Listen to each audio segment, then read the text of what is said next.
Bueno, estamos en el Callejón del Cuento con Jesús Quirosa, que nos va a presentar su cuento La danza de la eternidad. Está ilustrado por José Macordón y lo publica la editorial Binomio, una editorial independiente de Granada, que además tienen librería, así que nada, os recomiendo que la visitéis. Y en este caso pues vamos a hablar con Jesús. ¿Qué tal? Muy bien. ¿Y tú qué tal? Bien, encantadísima de poder hablar contigo porque además sabes que me encanta tu cuento. Gracias. Que sabes que me fascina. Bueno, así para poneros un poco en situación, es un libro que tiene 96 páginas, es muy descriptivo, tiene muchísima atmósfera, es muy sensitivo en su lenguaje. Además vemos que el autor pinta, pues el protagonista, ¿no? Es como muy pragmático, muy directo, incluso sin hablar, ahora vaya a saber por qué. Y recurre al simbolismo, tiene muchísimo simbolismo, pero sin caer en el exceso de metáfora. O sea que tiene su puntito casi poético. Y además tiene una manera de narrarnos que resuelve incluso antes de que nosotros nos hagamos las preguntas, pero además genera necesidad de preguntarse más cosas, ¿no? Y por eso, pues por lo que nosotros lo hemos citado hoy, para poder hacerle esta entrevista. ¿De dónde surge la idea de tu cuento? Cuéntanos un poquito. Bueno, yo realmente escribo desde que estoy en el instituto. Me presentaba a muchos concursos. Uno de los profesores, que además aparece mencionado en los comentarios, pues, en los agradecimientos, porque yo le prometí que si publicaba un libro lo mencionaría. Siempre me buscaba muchos concursos, me decía que me presentara a sitios. Entonces yo esa estela de haber escrito, sobre todo relatos, pues no la abandoné durante la universidad y empecé a escribir pues, una serie de novelas. Las novelas normalmente yo trataba de hacerlas muy largas porque era la concepción que yo tenía en ese momento de lo que debería de ser una buena novela. Una novela que fuera muy larga, que diera tiempo de desarrollar todo. Y poco a poco me fui encontrando que yo tenía una serie de ideas que encajaban mucho mejor en el lenguaje, en el estilo, en todo lo que puede ofrecer un cuento infantil que en una novela adulta al uso. Pues Entonces sí, poco la a verdad poco fui que escribiendo. has conseguido resumir y concentrar muchísimos conceptos en una sola novela y además arriesgado, ¿no? A los niños, ¿no? Con una temática bastante interesante. Bueno, tengo una serie de preguntas que te quiero hacer porque, como te he dicho, me encanta tu cuento y lo recomiendo muchísimo. Pero hay cositas que se me van un poco. Por ejemplo, te quería preguntar el tema del silencio, ¿no? El tratar una obra en silencio es casi como en la radio, ¿no? Un poco, el silencio aterrador. En tu caso, en tu obra en concreto, ¿lo utilizas como un recurso o tiene que ver algo relacionado con la indiferencia? Se menciona que mucha gente entiende el silencio como indiferencia, que muchas veces como la gente entendía a Andrew como un niño que le es indiferente todo. Y precisamente fue esa la idea que yo quería utilizar con el silencio, hacer todo lo contrario, demostrar que puede ser todo lo contrario, indiferencia. Ya te hablé en la entrevista anterior de cómo todos los personajes encierran una contradicción.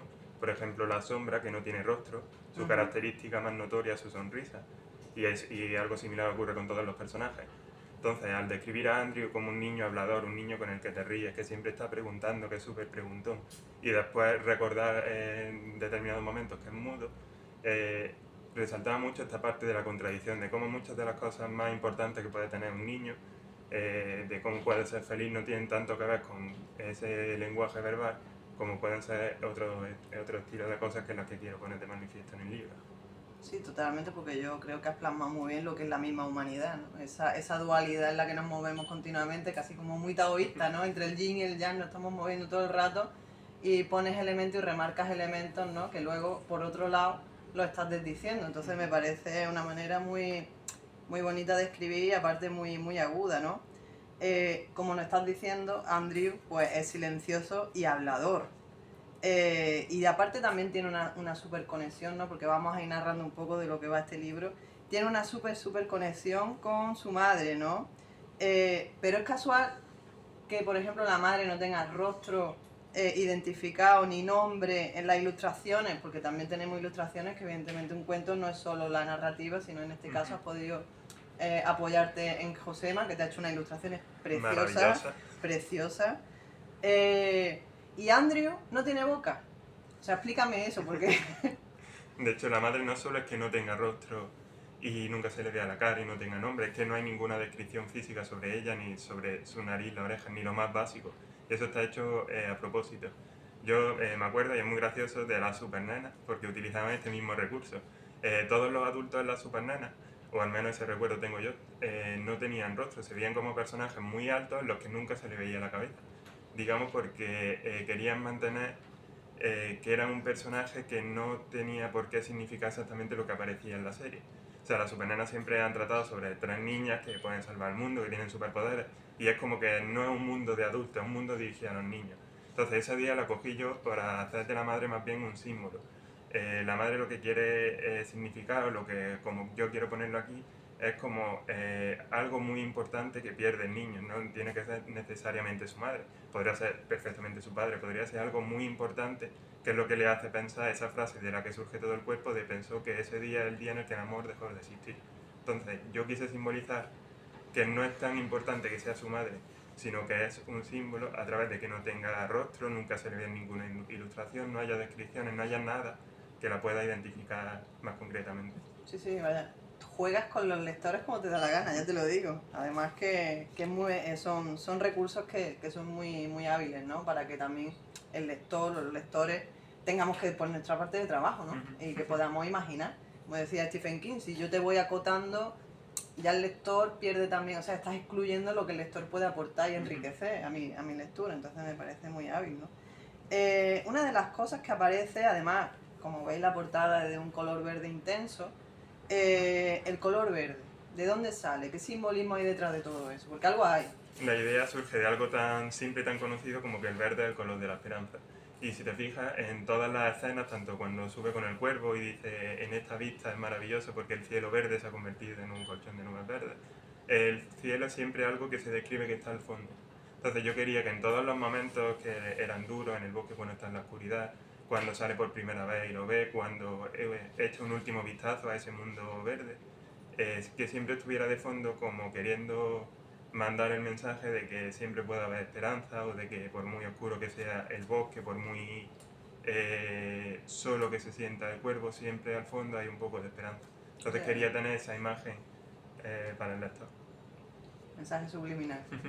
Pim, pim, pim. Esperanza, esperanza.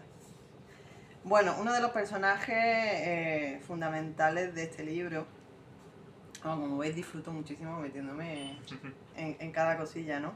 Que tampoco queremos desmantelar el libro a quien no lo haya leído, pero bueno, yo creo que son cosas interesantes y que enriquecen luego a la hora de leerlo. Mitra. ¿Quién es Mitra? A ver, ¿y por qué? ¿Por qué utiliza esos tamaños, ¿no? Porque me di cuenta que, por ejemplo, a la hora de describir, como tú me estabas comentando con el tema de la madre, utilizas tamaños desproporcionados también, ¿no? Entonces, vamos, no sé, coméntame un poco quién es Mitra y por qué el uso de ese tipo de tamaños, ¿no?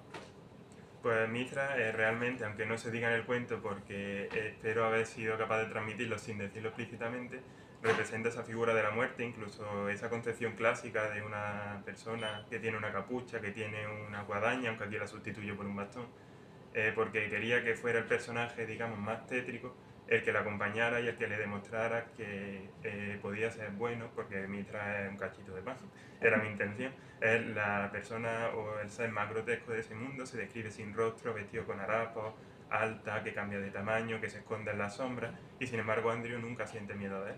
Pero es más, Andrew lo que más miedo tiene es de la oscuridad. Y Mitra está hecha precisamente de oscuridad completa, por eso no tiene rostro, ni boca, ni orejas, ni nada. Y el tema de los tamaños no solo pasa con los personajes, con Mitra, con Fizz, con el cuervo, pasa también con las flores, pasa con los árboles, pasa con todo. Es un mundo hecho para hacer sentir al protagonista pequeño cuando se compare con cualquier cosa. Y que digamos al final eso lo vea Andrew como algo que no le importa, que no le genera miedo, que no genera inquietud, y lo ve como algo muy bonito, como algo hermoso. O sea, que no determina su actitud en realidad ante lo que está sucediendo, ¿no? De hecho, uno de los personajes más grandes que Fizz es el lobo de 2 cabezas. Sí. Es el ser más gigantesco, está armado, se describe como el más poderoso y sin embargo es el más miedito, es el más temeroso de todos. Sí, yo creo que volvemos un poco a eso, ¿no? A ese juego que tú haces con la visualización, que es muy visual, es un cuento muy visual, aparte de que pueda tener las ilustraciones, que como repito son magníficas, pero es cierto que tú ya con tu narrativa vas impregnando imágenes, o sea, es muy visual, es un cuento muy visual. Y yo me preguntaba, ¿no? Porque es verdad que cuando vas leyendo el cuento y eso, pues te vas haciendo preguntas, que siempre está bien que algo que lees te genere esa curiosidad, ¿no? El tema de no tener rostro puede ser una manera de marcarle el concepto, aquí me voy ya a filosofía dura, ¿vale? Un vacío transformador, donde todo vale, donde todo es. Porque cuando no hay un rostro, no hay nada definido, todo está siendo en ese momento, entonces todo es posible. Un poco puede ser por ahí, por esa transformación que va sufriendo el personaje a través de tal, o... Yo lo enfoqué más desde el punto de que siempre cuando hay películas de terror, cuando hay libros de terror, yo de hecho tengo uno que se llama Los sin rostro, es muy perturbador para nosotros encontrarnos con una figura que parece humanoide pero que no tiene rostro. Era una forma de contribuir a ese miedo que debería de generarle a Andrew pero que no lo hace. Otra cosa es que cuanto menos describan un cuento, si se hace bien, en mi opinión, muchos de los mejores cuentos y de los mejores personajes están escritos de una forma ambigua para que tú puedas interpretar distintas cosas. Y eso es algo que siempre me ha gustado de los cuentos infantiles, que no se puede hacer en las novelas, digamos, dirigidas a público de mayor edad, y que es una de las ideas que quise explotar e incluir en mi libro. Entonces, que Mithra no tenga rostro es tanto por el tema del miedo, como por el tema de que quería que fuera sombra, oscuridad pura, para que le diera, para que le debiera de dar miedo a Andrew y no lo haga. Entonces todo eso me hizo crear un personaje que digo, tiene que ser solo sombra, no puede tener rostro, no puede tener nada que lo identifique o que lo separe del resto. Claro, sí, sí, como tú dices, es un recurso que al final busca que tiene una finalidad, ¿no? Y me parece bien. Y es verdad que el tema de infantil y adulto, algunas veces yo creo que en este caso, por lo que yo he visto, este libro realmente yo no lo recomendaría a un niño íntegramente. O sea, yo esto lo recomiendo en general a adultos con una cierta... porque no tiene un lenguaje infantil. O sea, realmente tiene un lenguaje adulto. Quizá a lo mejor se explica de una manera más amena o más amable, pero ciertamente esconde muchísima profundidad. Tiene muchísima profundidad que de entrada a un niño... Yo creo que sería complejo sacarle todo lo que tiene. Habría que explicarlo, hay que explicarlo. Después, bueno, hemos pasado por Mithra, hemos pasado por la madre, por Andrew. Tenemos un cuervo por ahí, que otra vez suele ser gigante, y que no tiene ojos, más simbolismo. A mí, personalmente, me representó la edad adulta, pero mal entendida. No sé si va por ahí un poco... Sí, va por una adolescencia una idea adolescente, mejor dicho, que se toman como adultas, me explico. Yo mismo como adolescente, y me encuentro que es un pensamiento como muy generalizado, muchas veces está de moda decir no me gustan las personas, me gusta estar solo, ese tipo de nihilismo mal entendido. Y claro, eso es lo que quiere el cuerpo. Él se cree mucho más maduro, mucho más adulto por decir no necesito a nadie, no me interesa la gente, me gusta estar solo, cuando es una mentira que se cuenta una y otra vez a sí mismo.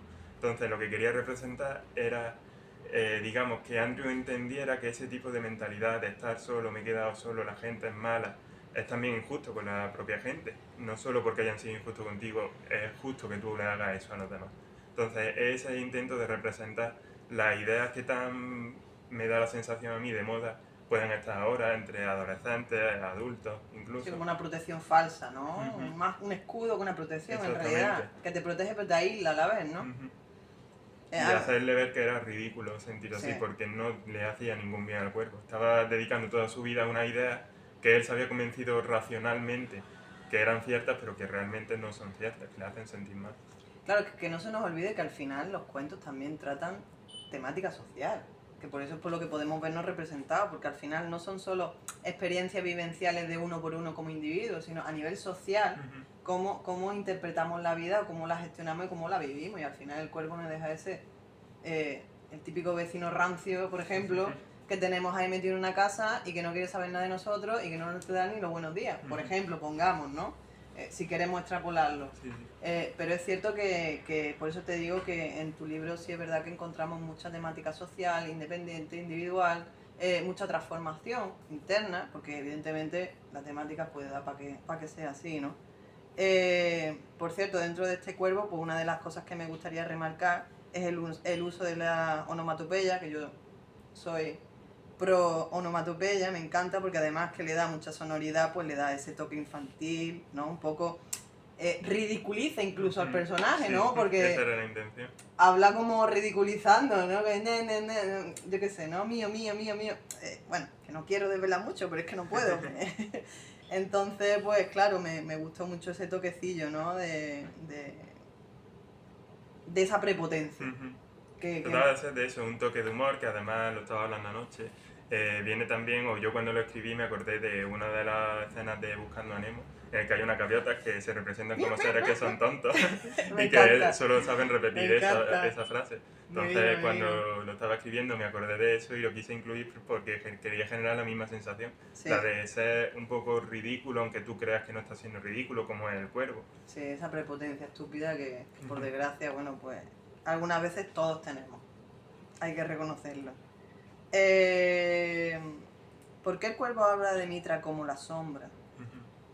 Pues Mitra, de hecho, hay un momento en el que dice que tiene varios nombres, que el que más le gusta es Mitra. Pero claro, allí lo que intenté crear es que en ese mundo que es tan amplio, pues que Mitra se pudiera conocer por distintos nombres según la zona. Además, Mitra, hay un diálogo en el que lo doy a entender y después se rescata también como un detalle.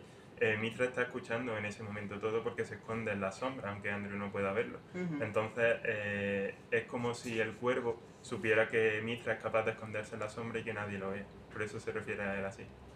O sea que está en todas partes. Donde haya sombra está él. Exactamente. Bueno, está bien de saberlo, es como... Está bien. Uno de los personajes que también me gustó mucho y los que quiero hablar, pues fue Ditesta Y el testa. y Ventelsa, que juntos son Fish, que eso fue otra genialidad. En un principio, al representarlo como perro, pues claro, yo pensé el típico, el cancerbero, este que tenía varias cabezas, el protector ¿no? Del inframundo y tal, no sé qué, porque sé que tú el tema mitológico le tiras también, te gusta mucho. Pero luego, según iba leyendo, se me representaba más a esta típica lucha entre el corazón y la mente. Fue otra vez esa dualidad, ¿no? Ese partido de ping-pong. Ping-pong, para un lado y para otro. ¿Para dónde tiro? ¿Para dónde no tiro? Esa dualidad, ¿no? Entonces, ¿realmente qué objetivo estabas buscando tú a la hora de crear este personaje? Bueno, realmente acertaste la primera vez. Hay un momento en el que se dice mi hermano tiene 3 cabezas y guarda las puertas más importantes de este universo. Sí que sí, sería el hermano de Cerbero, lo dice con esa intención. De hecho, el nombre de las cabezas, Tiritesta y Beltesta, que son tan extraños, son Sí, las en cabezas latín, ¿no? derecha e izquierda de sí. Cerbero. Por eso elegí ese nombre, aunque sea tan extraño. Y lo que intentaba representar un poco lo que tú dices, porque yo quería que la cabeza que más hablara siempre fuera muy solemne, se presenta muy protocolaria, repite, Muy soy el rigurosa. guardián, exactamente. Y la otra parece al principio como que es tonta o que no pinta nada porque no habla en voz alta. De Ya. hecho, no llega a hablar en voz alta en ningún momento. No. Cuando habla, se deja muy claro que lo hace con movimientos de cabeza, mirando a los ojos. Expresiones. Exactamente. Entonces, lo que quería representar es esa dualidad de que una es muy recta en sus principios, muy honorable, muy solemne, le da mucha importancia, ¿no? a todo, exactamente. Y no, no consigue nada con eso, no consigue ser feliz, no consigue sus objetivos. Y solo cuando hay un diálogo o cuando se comunican entre ellas es cuando logran darse cuenta de lo que quieren. Esa representación un poco abstracta de que se necesita no solo la parte racional, no solo la parte sentimental, sino que necesitas conocer las dos para poder lograr algo. Pero es curioso porque luego cuando tú la unes creas un nuevo ser, que es Fish. Entonces, claro, no es como nosotros nos visualizamos mente-corazón, sino que una vez que lo uno, creo algo nuevo. Claro, y después se dice varias veces, dijo Fish y no ya las cabezas por separado, al Sí, final. es curioso eso también, ¿no? Es como, bueno, para que veáis todo lo que hay detrás de este cuento, por Dios. Aquí ya vamos otra vez a tocar un poco callo. El uso de la oscuridad, la infinitud, la nada, el vacío. Aparte de darle toques muy misteriosos a la obra, ¿qué es lo que hay dentro del bosque? Realmente dentro del bosque no es tan importante lo que hay dentro sino las transformaciones que sufre. El tema de la oscuridad ya he dicho que es porque es lo que más miedo le da a Andrew, se dice desde el principio. Es también donde se puede esconder Mithra, es también una de las cosas que también a nosotros pues más miedo nos puede dar, tanto si es la oscuridad de un bosque de la noche o si se usa de una forma más simbólica, porque no sabemos qué puede ocultarse dentro. Lo que no se conoce. Exactamente. Entonces hay un momento en el que se dice que el bosque se transforma cada vez que alguien lo cruza y que no se sabe si lo hace en función de quién lo ha cruzado o de quién lo cruzará.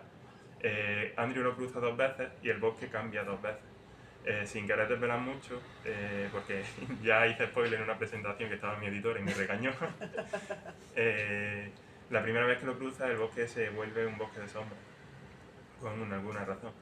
Y claro, y eso me sirve para representar, digamos, lo que Andrew está viviendo en ese momento, que se le ha cortado lo que puede ser un bosque que cada uno se lo puede imaginar como quiera, pero con árboles, con animales, con arbustos, frutos, y se convierte en algo completamente oscuro, que es infinito, que es vacío, que no sabe si va a poder cruzarlo, si va a poder salir de él, que necesita de Mithra para hacerlo.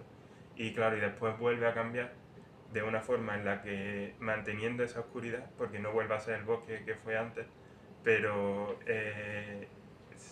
no sé cómo decirlo sin hacer spoilers, pero en el que alguien encuentra una forma de utilizar esa oscuridad. No es queriendo romantizar lo que le ha pasado, ni nada de eso, pero es como nuevamente esa ¿no? idea de decir, aunque haya sombra, aunque haya oscuridad, siempre puede haber esperanza. Pero es una esperanza, o sea, es que en realidad al final yo lo que entendí de este libro fue también eso, la transformación a través de la nada, ¿no? Que a nivel filosófico, que es un poco así, ¿no? Me enfrento a lo que hay, no sé lo que hay, pero el mero hecho de avanzar sobre algo que no conozco ya me está dando la perspectiva de que hay esperanza para mí. Entonces un poco, ¿no? El abismarse, como se dice, ¿no? El abismarse ante la situación que no sabes qué va a pasar, pero que no te queda de otra que avanzar, porque donde estás hay una caducidad ahí. Sí. Entonces yo creo que un poco el personaje todo el rato está como avanzando porque sabe que hay una cierta caducidad y yo creo que se resiste un poco también a eso, ¿no? Entonces me parece un personaje bastante complejo en ese aspecto. Bueno, la última pregunta que te quiero hacer, y ya no te acribillo más, y esto ya va no solo a nivel del libro, yo creo que ya a nivel social, a nivel de vida, a nivel de por qué escribiste este libro, por qué compartimos, por qué los que escribimos tenemos esa necesidad de comunicarnos con el otro, y es que personalmente para ti, ¿todo es complicado o realmente una cosa de adulto? Esa frase aparece varias veces en el libro y de hecho con uno de los personajes como está hablando, con el lobo de 2 cabezas. Eso va porque es necesario aceptar la dualidad de que las cosas pueden ser complicadas y fáciles al mismo tiempo, algo que es muy difícil de entender y que yo no sabría explicarlo con palabras. Exactamente. Andrew, bueno, y todos los personajes realmente desde el principio se sabe cuál debería de ser su final. Se sabe que el cuervo quiere estar solo y se sabe cuál debería ser el final, por lo cual parece una cosa fácil, pero conforme se van desarrollando los diálogos, vas viendo sus argumentos, sigues pensando, el final que necesitas, el que te viene bien, el que quiero que pase, es este. Pero se ve por qué no es tan fácil de aceptar esa realidad como podría parecernos al principio desde fuera. Entonces, por eso esta frase va apareciendo muchas veces, por eso también hay una contradicción evidente en todos los personajes de lo que deben y no quieren hacer, de lo que son y no aceptan que son. Porque quería resaltar esta idea que es muy compleja, muy abstracta, para poner a lo mejor en un cuento infantil, pero que me parece muy importante ir aceptando y entendiendo que las cosas, cuando conforme vas madurando, te das cuenta de que no todo es blanco y negro, sino que pueden ser blancas y negras de alguna forma a la vez. Sí, lo que se dice, todo está sucediendo a la vez, pero depende un poco de dónde le pongo el foco en cada momento, ¿no? Entonces, claro, esa dualidad o enriquece la vida o nos centramos en lo negativo, que es lo que Andrew no quería, y no avanzamos, ¿no? Bueno, pues te quiero agradecer muchísimo, de verdad, que este ratito de charla, porque la verdad que me encanta profundizar un poco con el autor. Espero que de verdad que lo leáis, porque es una maravilla de libro. Como veis, tiene muchísimo detrás, tiene mucho trasfondo y que creo que cada uno va a poder interpretar como mejor quiera. Y bueno, y volver a agradecer sobre todo a Callejón del Cuento por habernos dejado este espacio tan acogedor para poder hacer nuestras grabaciones. Y nuevamente a Jesús, que muchísimas gracias. A ti por todo.